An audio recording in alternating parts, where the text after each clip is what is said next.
all this, they have all this stuff. The Masons have all this stuff. I think the Satanists have a book called the Necronomicon, and what that is, I think that's the one that teaches these kids how to conjure up demons and do these rituals and stuff, and all this comes from Satan or Solomon, folks. He's probably he is the father of Freemasonry, is King Solomon. And so we have a really dark past that the churches have just buried over, don't discuss, don't bring up, don't detail, and certainly don't teach ever. And so when things happen in the last days, a lot of times people aren't going to understand why they're happening, where it's coming from, what the foundation is. The churches expect for the temple to be rebuilt in Jerusalem in the last days, and that some part of this covenant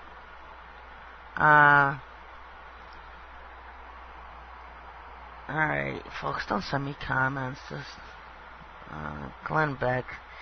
Somebody's sending me a comment, Glenn Beck. John Hagee said that America will not be involved in the end times. Because they're stupid. Doesn't he know that America's Babylon? No. We almost hated around the world. We won't be involved. I love it. Hal Lindsey did the same thing. He came out with this, America's not mentioned in the last days. Really? I can find dozens of instances in Isaiah and Jeremiah, Joel and John. Different names for America, but always referring to the last days superpower. With the symbol of an eagle. It's really not that hard to find America in the Bible unless you're a Jesuit and you're trying to hide America in the Bible. Unless you're working for the Knights Templars and the Jesuits in the Vatican and trying to keep churches in the dark and people in the dark about who America is in the last days. Because while you're wondering or not seeing America in the last days, Satan's built his whole kingdom in America. His whole home base is here in America. And the Christians aren't seeing it. They're so busy looking the other way at evil Europe and King Charles. He's the Antichrist. And they look away and they look for all these other boogeymen everywhere else, and they don't see Satan's kingdom and his throne sitting right here in American soil. And that's what's really pitiful about the whole thing. But most of these Christians will either have to wake up and realize that they're being lied to by their pastors,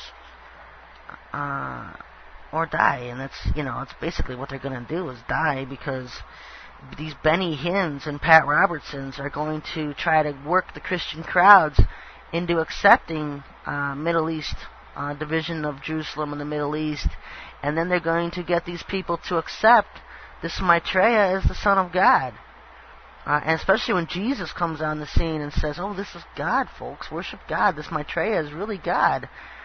And people aren't looking to the Lord himself for truth in all things.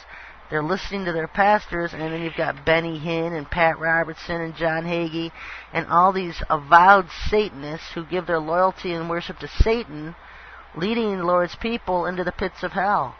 And you know what? It's not all their fault, folks. It's going to be all these people who listen to them's fault.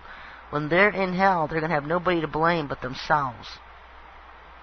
Satan's doing his job. He's taking as many billions to hell as possible that he can. And so it's up to the responsibility for each person to pray and ask the Lord to reveal the truth in all things to them, so that they're not brought on by the deceptions that are coming. You don't know when you're deceived. That's how good deceptions are, folks. The Bible says the last days deceptions are so good that even the elect could have been deceived. The elect themselves, I'm not the church bride, folks. The elect are angels born in human bodies here on earth for the last days. That's how good the deceptions are, that it could have almost deceived the very elect. These elect could have almost been deceived by him. So what do you think is going to happen to the bride? What do you think is going to happen to the churches today? They're already drowning in apostasies. They're going to fall right for this stuff coming. Like I said, produce a couple miracles, heal Granny and heal your daughter and your son of a cancer and a broken leg, and this Maitreya and Satan himself are going to have the loyalties of millions of people. They're going to have their loyalties just from healings and supernatural miracles alone. What are you going to do when they say, you have to join our kingdom? you have to get this chip. This isn't the chip of the Bible or Revelation. This is just a tattoo, and all you have to do is stick it right there on your skin. Because look, in the NIV, it says something has to be in your skin, and this isn't in. This is on. The KJV says on. The NIV says in. Hello, somebody get a clue. Does it matter whether it's on or in your right hand or forehead? It's the whole thing itself that fulfills the requirement of Revelation 13:18 that you can't buy or sell without it. And so this could even be this license coming up. I don't know, this RFID, that there was this smart card, this license card, universal card, whatever they're coming up with. This eye scan, this retinal eye scan, and fingerprinting. So are you prepared to say no to that? Because are you going to put your forehead up to a machine? Because that could fulfill the requirements. Forehead. Fingerprinting could fulfill the requirements for right hand. I certainly wouldn't get it. No way. How many people would all of a sudden going to find themselves in a jam, going to be able to stop living in the beast system? You know, the Lord always told us to not be a part of it, to come out of it.